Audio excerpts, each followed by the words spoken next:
A very good morning, everybody, and welcome to our webinar on the next steps for the UK cruise industry. And before we get going, I just have a couple of bits of housekeeping for you. So we'll record this session this morning and we'll share it on the Clia website, so it's available for any members that were unable to join us live this morning, or for any of our live viewers that want to watch again. And even though you'll be in listen-only mode for the duration of the webinar, we would still like you to contact us with any comments or questions that you have. So this morning we'll be using the questions section in GoToWebinar, and that's situated on the right of your screen in a little box. If you click on the questions icon, a text box will open up and it will make adding any questions easier. So do submit any relevant questions or comments that you have, and we'll cover as many as possible at the end of the session. If your question is not answered, or you think of something after the webinar is ended, then please email me at afoster@cruising.org. So to kick things off this morning, I'd like to introduce Andy Harmer, who is Senior Vice President for Membership and National Director at Clia UK and Ireland. Good morning, Andy. Morning, Adele. Thank you very much indeed. And good morning, everyone, and welcome to the second in our series of webinars focused very much on the next steps for the UK cruise industry. And once again, we have assembled some of the leading figures from the cruise industry in order to share their insights and expertise and knowledge of the future of what the next steps for the UK cruise industry are, but also a reflection on the current state of cruising. So in no particular order, we're pleased to welcome Peter Shanks. He is the Managing Director for UK, Ireland, Middle East and Africa for Silversea Cruises. Good morning, Peter. Morning. Morning, morning. We have Stephen Winter, who is International Sales Director for Ponant. Good morning, Stephen. Nice to be here. Thank you. We also have Chris Hackney, who is the Managing Director for Marella Cruises. Good morning, Chris. Morning, Andy. Morning, everyone. Morning. So Peter and Stephen, we need to see you on screen. So when you're ready, please pop up. And hosting us and taking us through the rest of the morning, I'm delighted to say that we're joined once again by the Editor-in-Chief of Travel Weekly. Good morning, Lucy. Good morning, Andy, and morning, gentlemen. And Hi, just before I hand over to you, Lucy, just a reminder, we need as many questions as possible. So if you are watching live, then please put those questions into that question box, and in about 20 minutes, we'll start coming to some of your questions. But for now, I'll hand over to Lucy. Thank you. Well, thank you, Andy, and good morning, everyone who is joining us. Delighted that you could all be here. And as Andy said, we have assembled three really great leading executives of the cruise industry to talk to you this morning. So let's kick off. A number of things we'd like to get an update on. Maybe start with you, Chris, and just discuss this framework document. That was the key thing that happened in the last couple of weeks. That was published, and obviously it was an outline for how we were going to resume cruise. Just bring us up to speed on that, because, you know, has there been any change? We were told it was going to be a sort of stepping stone towards encouraging the Foreign Office to lift its advisory against cruising. Has there been any movement at all? Yeah, thanks, Lucy. Yeah, I think if we go back to sort of March this year, really, the unprecedented event of COVID, really, and the work that was done by all cruise lines to not only repatriate our customers, but also repatriate our crew was completely unprecedented, and was clearly a focus for all cruise lines for a period of time. Once that was done, and largely that was done through March and April from most cruise lines, the focus then really turned to actually what's it going to take to restart operations. And I think we've seen really all cruise lines pull together and work together on the framework document.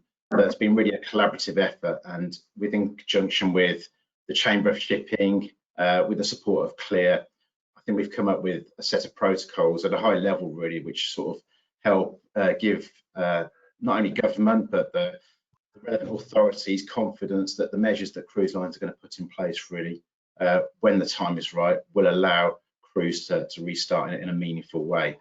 That was a lengthy process, and I think it's probably fair to say that, you know, people maybe outside of that group haven't necessarily seen us as cruise lines talk a huge amount about that over probably the period of May to September, but that's not to suggest there wasn't a lot of work going on behind the scenes to allow us to pull together that framework document. Part of the reason was that we were engaging government departments at the time. It was very much seen as a collaborative effort.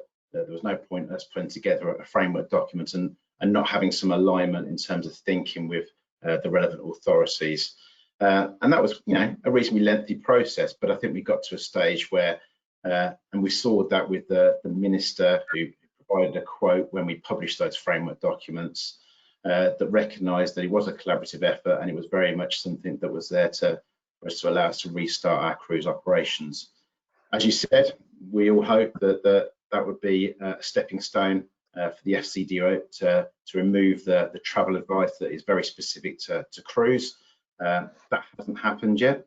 I think it's fair to say there's still a number of conversations that are going on a regular basis, not only with the relevant departments, but MPs across all parties, really, to talk them through what the framework document means, what's covered within that document, and really now it's a case of continuing to have those conversations with government to try and get that FCDO advice changed, because I think that is really an important next step for us now. Yeah, absolutely. Okay, well, thank you for updating us on that. Very clear.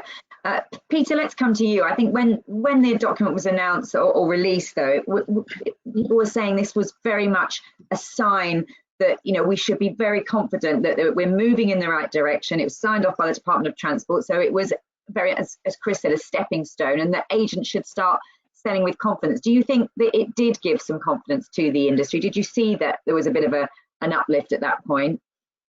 Yeah, just quickly, good morning to everybody. And having spoken to many of you and our travel agent partners, I know just how tough things are at the moment. Just rest assured that Clia and all of us in Clia, all the cruise lines, are committed to helping you through this. And then, as Lucy says, looking towards the future and the positive steps, because that confidence will come back. So there's, of course, all the work that's been done with the UK government, as Chris has now has mentioned, which is very good. I mean, the answer is there, the protocols are there. Also working with Norwegian Cruise Line and Royal Caribbean, the Healthy Sail Panel recommendations coming out of North America, with 74 very, very specific protocols, which have now been adopted by the wider cruise industry. And of course, don't forget, Lucy, that in Europe now, we've got Costa, AIDA, MSC and TUI all sailing successfully. And actually, we ourselves at Silversea have had the Silver Spirit on a long-term charter sailing in the Red Sea. So there are an awful lot of good things out there. The problem we all have at the moment right now is the COVID numbers are not good. Not good here, not good in all major cruise destinations. So it's difficult to be overconfident. But I think the advice that the FCDO still have on stopping cruise is now totally outdated and needs to be removed. And the cruise sector needs to be looked at as every other sector is. So please stop targeting cruise as something which is not great, because the protocol work has proved that we will show in the future that going on a cruise is one of the safest things you could possibly do. We would just like to be treated like everybody else. If you can go to Spain, you can cruise in Spain. If you can go to the Canaries, you can cruise in the Canaries. So this advice about keeping cruise as a separate target is outdated. And I think over time, in coming weeks, that will go away. And then that will lead to the confidence. And we can come on later to talk about confidence, because we're now seeing signs of some really positive demand for late 21 and into 22. So sorry, Peter, so you're confident, I guess, because we've had travel corridors now put in place for the Canaries, you've just mentioned that. So you think that this outdated, as you call it, advice by the Foreign Office about cruise that's targeting specifically one sort of form of transport only, that you think that will be lifted? Do you think that'll be done by the end of the year? Yes, I think the work has been done and been very, very well received in partnership with the government here and in the US and in Europe to show how the cruise industry reacted with our new protocols. So the work is done and we're ready. And we're also, as an industry, sailing successfully. So I think cruise no longer needs to be a separate target. But of course, cruise would abide by general Foreign Office advice on travel. And I think that's the way forward. Okay. Well, you mentioned there a number of lines that have already resumed cruising. Let's talk to, well, you can all give us your experience, actually, but let's go to Stephen first, because Ponant's has done a number of sailings, I understand. So tell us how that resumption has gone for you. Well, it was quite a challenge. Obviously, we had to reschedule in very short notice our entire summer schedule, And the idea was to kind of do some cruising close to home. And we're fortunate enough to have obviously a huge portion of our clientele French or European. And so we, starting in mid-July, we started cruising out of French ports. And we had successful cruises in Brittany and in the Med. I myself took a cruise in August with my family around Corsica, which was a fantastic experience. Obviously, very strict protocols put into place for every departure.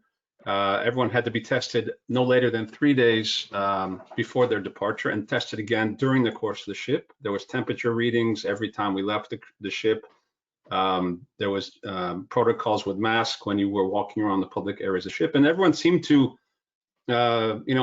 comply with the idea that they wanted to be on a ship, they wanted to be on the water, they wanted to have an experience. And the people I talked to, a lot of them were new to cruising and they had not considered it, but we gave them the option to drive down to Nice or to Bordeaux, park their car for a week and go for a cruise. So we created a lot of fans of cruising that way. I won't say it wasn't without challenges. Obviously, we got authorization from the French government about a week before we actually were sailing. So that was and we actually also did a couple cruises around Iceland, circumnavigation of Iceland, and in Spitsbergen, which were then subsequently canceled after 3 or 4 departures because of new conditions from those governments. So everything is kind of up for negotiation constantly. And this winter, it's even more of a challenge because obviously our winter destinations are much farther away, and there's not the airlift that's there. So we're still kind of. It was successful. We did about 70 cruises. We weren't at full capacity, but we were operating, and people were happy to be on board. But it was a challenge. It was a challenge, and it continues to be a challenge. Yeah, a very much a movable feast all the time, as you say. Let's just get the experience then. I know, Chris, TUI, I know you're in charge of Marella, but your sister company then, you must have some feedback of how that experience went with their restart. Yeah, no, I mean, I won't speak too much on their behalf really, but obviously we're in close contact with our colleagues in TUI Cruises and HapagLloyds really, and they both restarted at the end of July, and I think to Peter's point, the European cruise market has been open for a number of months now really. They started initially just with cruises outside of Germany, but have moved to operating fly cruise, which is predominantly our model as well really, and they took some learnings from that, but really I think to Stephen's point, actually the operation has gone very well. There's clearly a key set of protocols that they have really, and they followed them, and their operations are going well on lower occupancies you would normally expect, but I think it's something that has been a stepping stone for them to build up. I think most cruise lines have accepted that it will be a phased return to service, and that's exactly what they have done, where they started the shorter cruises to nowhere and have gradually moved to fly cruise, and they've announced that they'll be moving to a Canaries operation this winter as well. So it's slowly built up over time, but the signs are encouraging. Yeah, and back to the framework, I mean, obviously it's then up to each individual line, isn't it, Peter, to interpret it and put in their own protocols, but based on this framework. And I know I was speaking to MSC, you referenced them earlier. I spoke to them yesterday, and they were saying actually already in the last couple of weeks they've had to change their protocols because of this rising COVID infection rate, which is happening all over Europe. And so what they put in place when they first resumed operations is already changed and become even more strict. So is that something the industry is going to be able to flex with and to keep ships sailing? Yes, the technology is changing all the time, particularly if you read about testing capability. We heard yesterday about Boots having a 12-minute test you can get in their shop. So over coming months, and of course, most of us will start sailing again in earnest in the spring. There'll be some cruises before then, but once we get to that time of year, things will be so different. Hopefully things will be much better from a COVID perspective. But the technologies, the vaccines, the testing will come in. But there are broadly 5 areas, Lucy, that the industry have agreed upon to really focus on to get things right. First one is what we call prevent COVID entering a ship. and everything we'll do with regards to testing, screening, and exposure reduction. Second area is this, it's quite possible it will get on board. So how do you reduce the transmission on board? All the things that the industry have been really good at in the past with regards to sanitation, ventilation, cleaning protocols. And then if anything should happen on board, how do you fix that? What's your response? How do you get people home quickly? How do you repatriate people? And there are plans in place to do that right around the world that will be developed. And then make sure we closely control the shore experience. Now, rightly, to start with, we're all going to just have controlled shore excursions. And then as things get better, we'll go back to people being able to wander around destinations as well. And then lastly, and still very importantly, the crew. Make sure we mitigate everything for the crew as well. And those 5 principles will be looked at by all cruise lines. And then each individual cruise line, big, small, will adapt it for their own way. At Silversea, we still want to make sure people have a wonderful holiday. So we want to make sure people have the confidence the protocols are in place, but then still focus on the holiday experience. And remember, Lucy, from a positive perspective, there's 2 million Brits who cruise every year. There's 1 million who we call addicted. They haven't been this year. They're addicted. They're starting to get withdrawal symptoms. So those 1 million, when things begin to improve and come back, that's where the big opportunity lies with the travel agents. With millions and millions of future cruise credits out there and all that pent-up demand and all the conversations we've had with our guests, they trust the cruise lines to do the right thing here. Where they're frustrated is how will borders open up? How will advice be changed? That's where the frustration lies. There's a great deal of trust in the cruise lines. Okay, I want to come back onto demand. That's really important, and I want to talk about how your customers are feeling and how their demands are changing. So we'll come on to that. But just before we finally move on from this framework and the testing, because I think it's really important, Peter, you made a really good point there. That one of the issues is, you're going to be sailing in a pandemic. There are going to be cases on board, and actually, it's the crucial thing is how you're going to handle it. So yes, we don't want people to get on with COVID. Clearly, you're going to do everything about that. But it's if it happens, that you can manage it really efficiently, really safely, and get people off and safely away, and the rest of the cruise can continue. So Stephen, on your 70 sailings, did you have any cases on board, and how did you handle it? Well, we had one case actually of a crew member, asymptomatic, and we made an announcement. The crew member was taken off board the ship. The cruise was in the Med, so it was easy to disembark. And then we retested everyone on board the ship. We gave everyone the option to, if they didn't feel comfortable, that they could leave and they would be reimbursed for their cruise. Not one person decided to leave the cruise. Okay, they were confident. They saw that our controls were working, and it became sort of a non-event. I mean, we have to live with the pandemic, as you rightfully say, and it's not gonna disappear overnight. And we need to be able to handle it where it's not a complete shutdown of everything. And that's exactly what we did. I mean, we had very few cases. That was the one that comes to mind.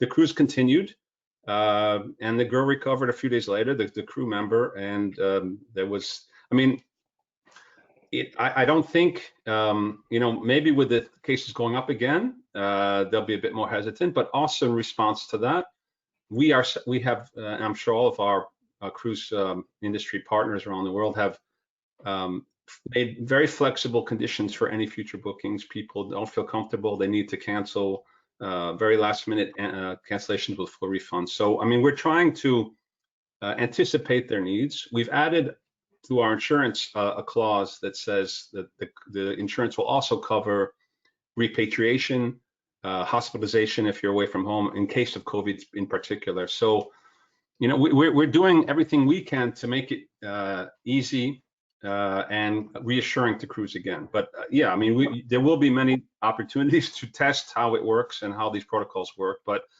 the fact that we identified the person, we removed that situation from the rest of the crew and the other people, no one else in the crew. And then 2 weeks later, we sent out an email to them, all the people who are on that cruise, to say, we recommend you take a test now. And they did, and there was no cases because of that. So okay, the best possible. It's really, really reassuring actually to hear a cruise line that's been through it and handled it very well, because I think that will give travel agents real confidence if they get that question from potential customers. Then it's good to be able to report that. Chris, let's just quickly talk about river, because I think we haven't really probably been talking about so far. You've obviously got your river operation, which I think is it still due to go ahead in next month, or where are you with that? And how does the framework work for river, or is it very, very similar, or does it have differences? Yeah, I mean, I think firstly, the XDDO advice is different for river to ocean cruise. So there are a number of river cruise operators that did operate through the summer season. We took the decision early on that we weren't going to operate this summer, even though our ships were ready to commence this year, which was a difficult decision, but I think the right decision for us at the time. You know, in terms of the winter operation, it's very much, you know, very much Christmas themed around the Christmas markets, and it's something that we're sort of continuing to evaluate on a sort of daily basis at the moment. Again, our ships are ready to start operations, but I think river cruise ships are different to ocean cruise ships in terms of the size and the scale of the operation, really. So again, we've got protocols for our river cruise ships. They are slightly different to an ocean cruise ship, but you know, still the same fundamentals are in place around social distancing, around our testing protocols for crew and for customers, in terms of the sort of PPE, and just in terms of the customer experience. We still think that we can deliver a very good customer experience on our river cruise ships, even with the changes that will be in place when we do restart. So it's something that, you know, we are looking at separately from an ocean cruise perspective, but at the same time, I think there's still a lot of principles that cross over ocean and river. Yeah, and as you say, your winter program is probably dependent on, because a lot of the Christmas markets aren't going to be open, are they? We've heard that already, some of the bigger ones. So I guess watch this space whether your winter program is going to continue. So thank you for that. Peter, let's just come back to that point then about demand before we go to questions from Andy and from the people watching this, because you say there's all this pent up demand. What are the key concerns, or what are the priorities now for passengers? Is it around safety? Is that the number one thing they want to know? I mean, we've always said, haven't we, first thing they want to know is destination. That's always been very important, and I guess prices come into it. But has that sort of changed since COVID? I think they are waiting to find or to hear detail from the industry and from individual cruise lines they book with what the protocols actually are. And that's all coming in coming weeks. So there'll be a tremendous amount of communication by Clia and by individual lines to our travel agent partners to explain what the industry is doing in more detail. And every cruise line, some have started already, will very carefully explain on their websites and through their partners what's going to happen. But as I said, having spoken to a lot of our guests, they're entirely confident that we will do the right thing. They understand that they will have to be tested. They understand initially they'll need to wear a mask. They understand there'll be physical distancing, not social distancing, and they understand that shore excursions will be somewhat limited. So they understand where that's going. I think the opportunity lies in that across the industry, I think I'm right in saying about half the people who cancelled took the cash and half took the future cruise credit. So imagine the number of millions of pounds sitting out there, and many of us offered 125% of the value of the cruise as a future cruise credit. So not only do they have that sitting there, they can also afford more than they thought they could. So maybe a better cabin or a longer cruise. So we're also now getting into launching our most cruise lines are coming out and launching 22 and 22.3 programs further out. And I think they're going to be very well received. It wouldn't surprise me if many of the loyal customers secure their cruise for the lifetime or their really wonderful cruise in 22 and then wait and see what happens in 21. And as things book another one. So use their cruise credit on in 22, but they may even book another once they know what's happening. And the other good news from a travel agent perspective, coming back to our partners, is that not only did the cruise industry mostly protect the commission of all the cancelled cruises, which is a remarkable and right thing to do, but where a customer took that future cruise credit, the agent earns the commission on that future cruise credit as well. So there's tremendous upside, and it's brilliant that the cruise lines have reacted in supporting agents in that fashion, so that they've protected them for now as best we could, but laid the platform for further growth. So I think it's difficult for me to be my normal positive self, given where the COVID numbers are at today. But I think there are some signs that as things improve, they'll improve in cruise faster than people expect. And we just need to work really carefully with our travel agent partners to give them every ounce of support and information, advice, to make sure they're ready for when that moment turns. And it could turn quat quickly. Once the government... Sorry, Peter, but because the numbers are going up, you know, I've heard quite a lot of agents who had rebooked people into the early part of 21. Yes. And now people are nervous about the early part because it's gone on longer than we thought. And as you said, you rightly say that the numbers are going up. So now they're perhaps looking into the second, you know, they want to move it again. They want to move it back to the latter half of 21, or as you say, into 22. So agents are having to handle that little bit of that, I'm hearing. Yes. I think you have to distinguish the right now. Does anybody want to go on a cruise on Saturday? No, they don't. Are there any cruises on Saturday? No, there aren't. But should we be more confident about booking cruises further out into the summer? Yes, we should, because we have cruise with confidence. Many of us have situations where the cancellation terms have been radically changed. You know, so with us, for example, you can book any cruise through the whole of 21 and cancel at any point up until 30 days. So you almost have nothing to lose. You may as well go and secure that cabin and secure that cruise. But it is tough to think about that now, when you're seeing the numbers now, and try and project yourself forward to a confident position next year. I know that's difficult. Okay, we'll come on in a second to perhaps your advice on what agents should be doing. But Andy, shall I bring you back in, because I'm sure you've got some questions from people watching. Have you got any questions for our gentleman this morning? Thanks, Lucy. We've had a number of different questions in. I think one of the, I'll kind of group them together if I can, but certainly there's a lot of interest in what the panel thinks the situation in the US will have in terms of what that will tell us about UK resumption, given that we've already seen some European resumption. So what impact the American situation will have? Who wants to take that?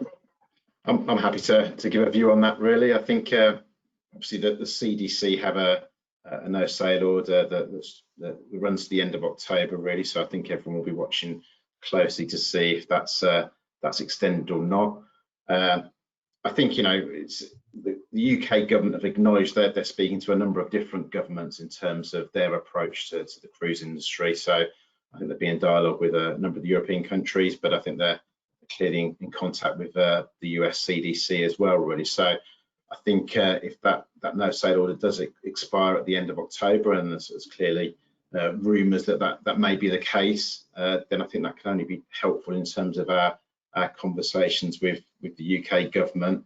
If we've got Europe that's already started and the US are sort of showing signs that operation will start commencing out of the US by possibly before the end of the year, really. So I think that will definitely help our conversations in the coming days and weeks.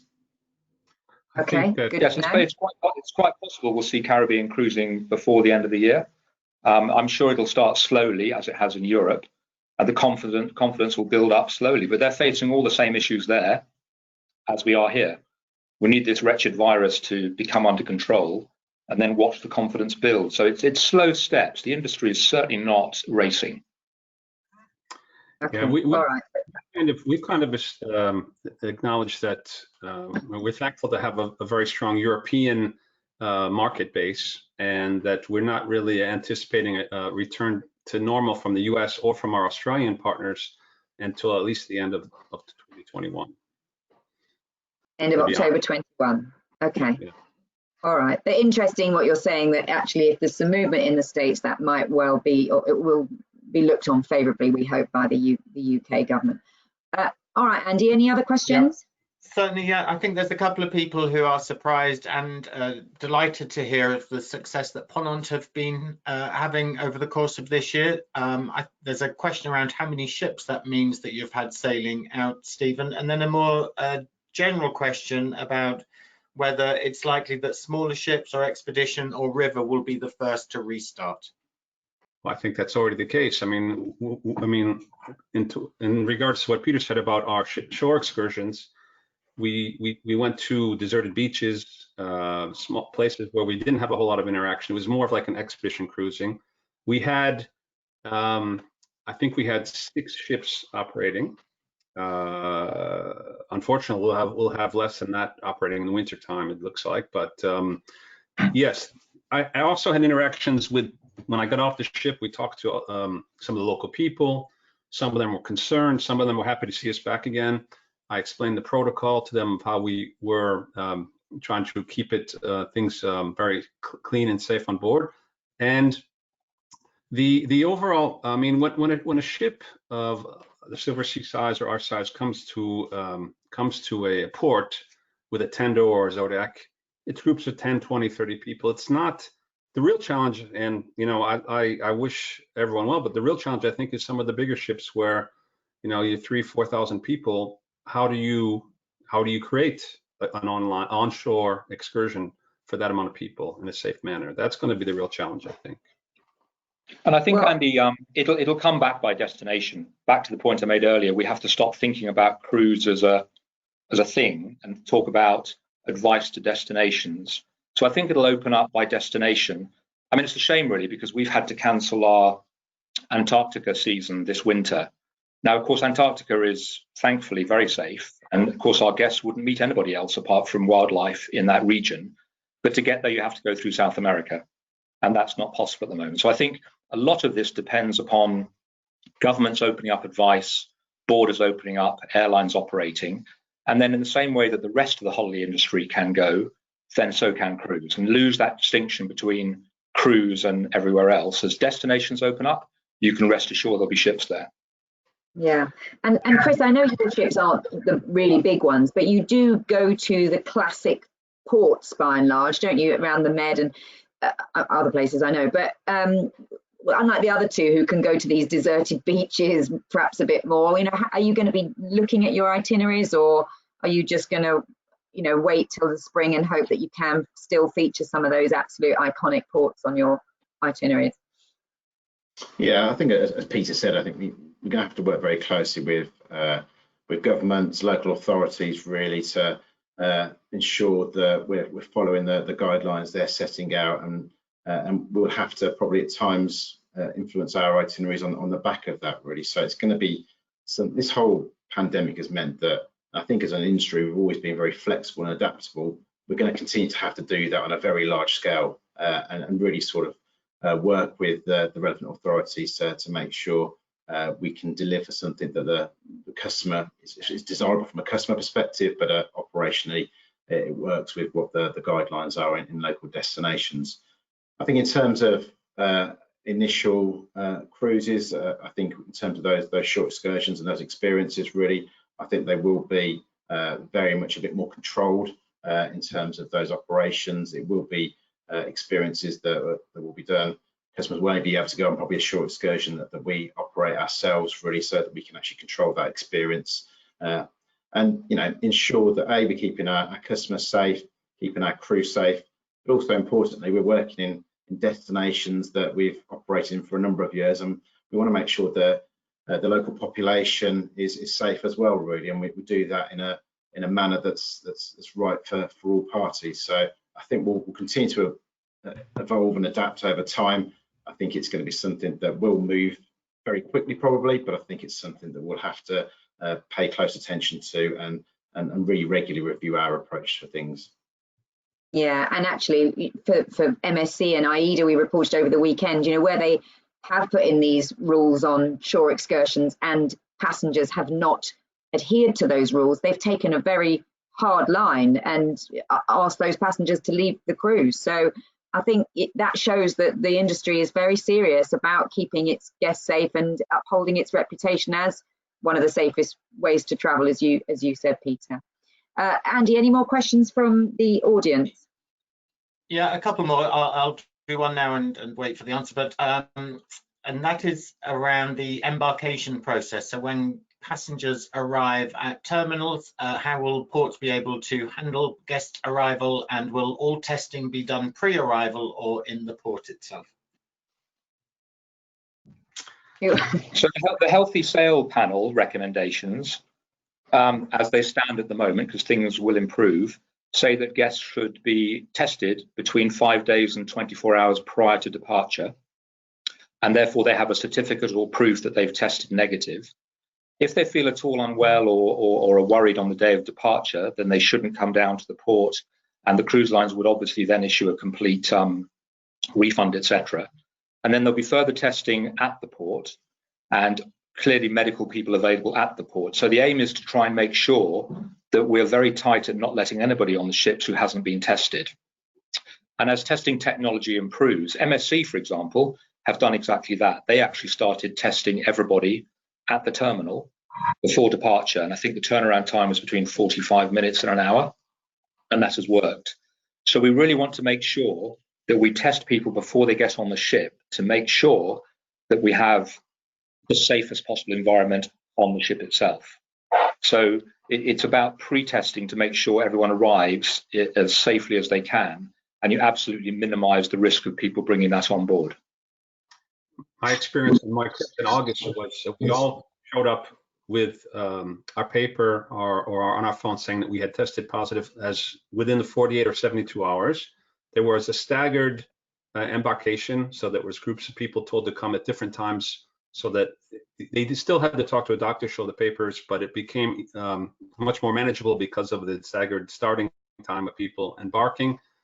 But I just saw yesterday on the news here a woman taking a test at the Marseille airport, and she had her response in 15 minutes to fly to London, as a matter of fact, from Marseille. So I agree with what Peter said earlier, that the technology is definitely going to improve.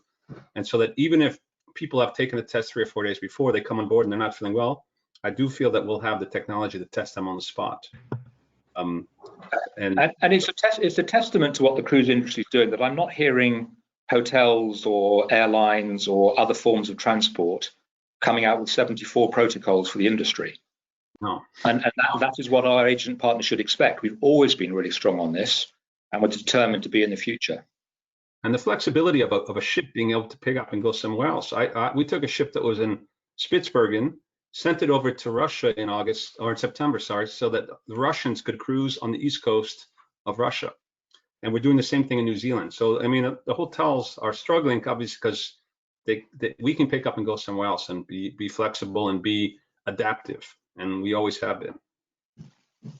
I think the agents on the call today should be confident that we're trying to do as much as we can in terms of mitigation as a cruise industry, really. So testing will take place. We'll have an online questionnaire for our customers in advance.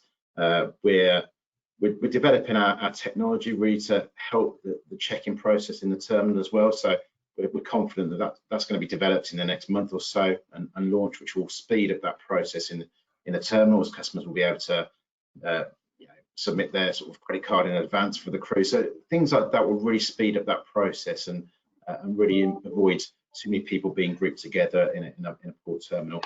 Plus, we'll be doing temperature checks not only before customers embark, but when they're on board the ship as well. So there's a number of things that will be done to really ensure that we sort of mitigate as much as possible COVID getting on board a ship, but also in terms of trying to improve the customer experience with technology. Yeah, I mean, it's all brilliant and admirable, but it all costs money, this, doesn't it? This, testing before, testing on board, all these other things you've got to do.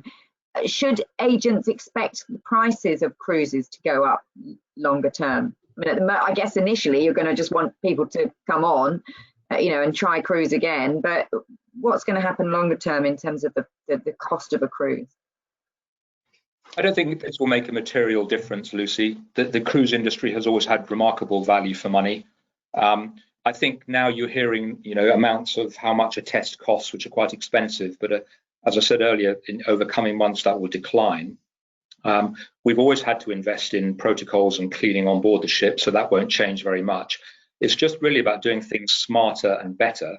And a lot of what we've done in the past hasn't been very visible on a ship. If you do get a bit, you wake up in the middle of the night on a ship and wander around, you will see an awful lot of cleaning going on. So we'll make things a bit more visible so that people are reassured. But the industry is doing a lot of this already. It's just about doing it better and doing it smarter. So I don't know. I wouldn't imagine it would have that big an impact, and still represent incredible value for money by comparison to any other holiday, as it always has done, Lucy. Okay, good to know. Andy, any more questions from you? Yeah, last question from me. An interesting one, probably plays back into Peter's earlier point around how these are still holidays, and that is, how will people be able to socialize and treat sort of meal times and entertainment in the way that they've always done on cruising, given some of the limitations that will exist? Well, that's why we call it physical distancing, not social distancing. I mean, it's quite possible to start with that you'll need, you know, if you're walking from your cabin to the bar, you will need to wear your mask. But once you're sitting at the bar, sitting with other friends, take your mask off. And then when you're walking to the restaurant, it would make sense as you're passing other people to keep your mask on initially. But once you're sitting down for your wonderful meal, you won't be wearing a mask. Now, we're all getting used to that in our own way. I went to my local Italian coffee shop at 7 o'clock this morning. I did exactly that. I wore a mask to go to the table. But then when I sat down to have my coffee and bacon sandwich, I didn't. And I read the newspaper as normal. So we're all getting used to this, and it's becoming second nature. So I think we absolutely don't want to lose the fact that it's a holiday. It's an experience. It's a destination immersion. That's what we want to protect. And I think people will be totally understanding in our everyday lives for the foreseeable future, in the short term at least, we have to behave differently, and everyone's used to that now. And in terms of my experience on oh, sorry, Peter, Stephen, I was just saying in terms of entertainment, we've had lots of communication through about how they might now run 2 versions of the show, so they could just have half the number of people in a theatre, for example. So people are still going to have the same experience, but you're just going to manage it so that it's a little safer or a little more physical distancing for people. Yes, and I think people around the world, because this is one good thing, it's not as though this is happening in one country. People around the world are getting used to this new way of life, but let's still let them have a holiday. Yeah, sorry, Stephen, what were you going to say? I was going to say, on my cruise in August, it was exactly that. We were obligated to wear a mask walking around the ship. As soon as we sat down at the bar, as soon as we sat down in the restaurant, we could take the mask, we could talk with our friends, talk with the other people coming by. And the only difference was for the lunch and breakfast, we eliminated the buffet service. So it was all a la carte, and a little bit of spacing in the tables. In the evening, there were opera singers on board the cruise, and people wore their mask into the theater. They listened to the music. There was dancing afterwards. There was a DJ. There was, apart Did you from have the to dance with the mask on? Did you have to wear a mask when you were dancing? We did, yeah. But when we were sitting down to have a drink or eat, we did not. And when we were sitting in the theater to watch they listen to the opera singers, we could take off our masks as long as we kept the space between us. So to me, it looked like people were having a great time. Okay, all right. I'm conscious of time, gentlemen, but just because we do know there are a lot of agents on board. Normally, wave period for the trade is really important. Everyone for you guys as well. You put a lot of effort into it. Lots of incentives, and it's people get really geared up for it. Are we anticipating a similar wave period this January? Is that something you're planning for and that you want agents to get ready for, or will it be different? We don't know, Lucy, but my advice would be to get ready. So I think we'll all do the normal things. If I was a travel agent, I'd be absorbing all the support information that's coming at them and will come at them from the cruise lines, and be ready. And of course, the most valuable thing we all have is our customers and our databases, and think about ways to start communicating with them digitally, because they want to hear from us, they want to hear from you. But I would just be ready and make sure we're ready to go when things start to improve. But as to what a wave season might look like or what the trends might look like, Lucy, I'm not brave enough to predict that, but I'd certainly be ready. Okay. Chris, what about? Yeah, I think my view is it could be a slightly different profile to wave. So whether it's sort of a bit more of an elongated sort of wave period rather than sort of focus particularly around January, I think is potentially something that could be influenced by as the FCD advice changed, and also what the broader macro environment is in terms of the infection rates in the UK at that stage. I think I would say is that it also we might see sort of slightly different periods in terms of demand. So I think clearly we're seeing winter 21-22 looking very strong in terms of bookings at the moment, partly driven by people using refund credit notes or people just amending from current winter season to next winter season. And I think summer 22 will be on sale for us in the next week, and I think again that season will probably be very popular, I think, in terms of customers booking further out. I do think Peter could be right that we do see customers not only book further out that maybe wait a little bit of time before they book for 2021 as well, really. So I think Peter is exactly right. The agent should be ready. I think that there is definitely going to be some demand out there, and fingers crossed. Hopefully, it's comparable to previous years. Okay. Yeah, people are going to start looking at 2022 and think, well, that's really far away. And I think January, February, as what Peter said, there's a demand out there. People want to travel. People want to get back on a ship. So I think we might not see a huge wave, but I think closer into each 21 departure, you might see a lot of last-minute bookings happening, coming from the UK and from other markets.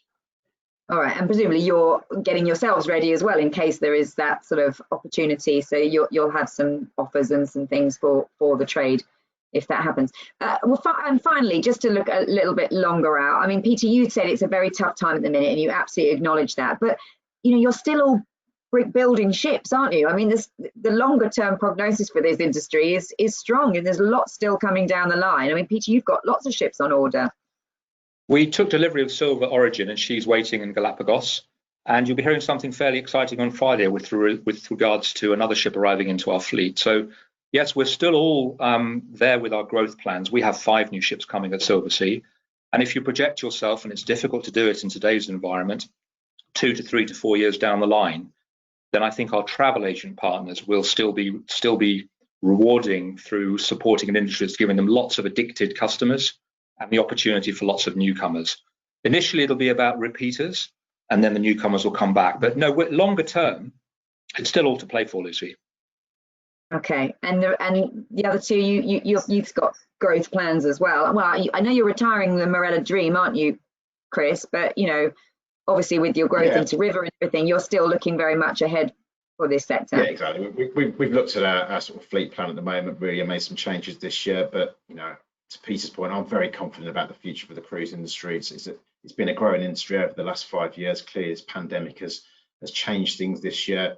I think there will be a return to growth going forward, and I'm very confident that the cruise industry will be really robust. And river cruise clearly is a very exciting opportunity for us in the next 12 months as well. And Chris, can you clear it up for us? Because obviously we've written quite a lot of stories about TUI needing to raise an additional 1.5 billion euros, and there was a suggestion that they may sell off Marella Cruises as part of that. Is there any news on that, or is that rumour, or? There's no news on that at the moment. I think as most businesses, they're looking at all opportunities in terms of what's the right thing. Clearly, you can see that the cruise is a fundamental part of the TUI group, and TUI Cruise and HapagLloyds have existed for a number of years as well already. So I think the business is looking at all opportunities, but there's nothing confirmed at this stage. Okay, well, we want you to stay around, so let's hope they don't sell that bit off and sell some hotels or something instead. And Stephen, you're confident about the future of cruise? Well, we launched 2 ships as kind of a soft launch this summer, the Jacques Cartier and the Belleau. Never really got off to do their originally planned season, but they're cruising now. And next year we're launching the Commander Sharko, which will be our biggest ship, taking us to the North Pole. So our owners and our customers are quite confident, looking forward to new adventures and new destinations to go to. All right, okay. And I know that obviously Clia, if I bring Andy in just one final time, but I know Clia, you'll be here to support all the cruise lines and all your agent members as well as we go forward. I know it is an uncertain time, but we are starting to see a little bit more certainty. And as we've got, everybody here has got ships sailing as well. So what's Clia up to, Andy? Yeah, I think you're right. These are uncertain times, I think, for our travel agent partners as well as cruise lines and the destinations we work with and the ports that we work with. But I think one thing that will see us through is the fact that we do work together as a community. We do come together. We're very supportive, we're very collaborative, and I think that will ensure a great successful future for the cruise industry. So I'm extremely encouraged. I'm encouraged by the feedback I'm getting from some of our travel agent partners about the future, and I'm encouraged by the great success that we've seen by sailings across Europe and some of the other places in the world. And actually, one final comment I got from somebody watching is that they are incredibly encouraged by what they've heard this morning. So a big thank you To Peter and Chris and Stephen, thank you very much for sharing your insights. And of course, Lucy, thank you very much for hosting our conversation this morning. We will be back in November with our virtual ship tours every Thursday morning at 9 o'clock. So details of that are on our website. But from all of us here this morning, thank you for watching, and we'll see you all very soon. Thank you very much. Cheerio. Thank you. Bye. Well done.